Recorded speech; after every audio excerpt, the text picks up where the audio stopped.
The dairy industry has changed a great deal.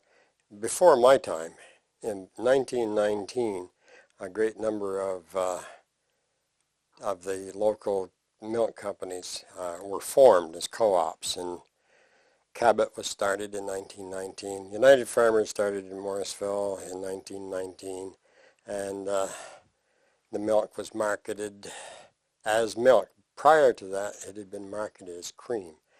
And everybody had the Jersey cow, and they separated the milk and carried the cream down and sold it. That's why I guess the companies were called creameries in those days, because they didn't deal with whole milk. And then when it came time, when I was about the time I was born, milk was marketed as milk, and it was milked by hand. A great number of them were done by hand.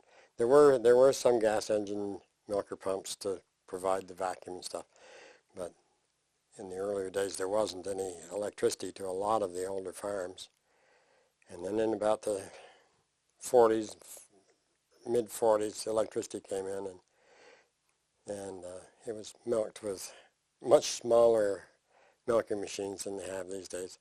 Milk buckets that were set in between the cows and milked that way. But then later pipeline milkers came in, and milking parlors. So there was all done in 10-gallon cans up until about mid-1950s, and then the advent of the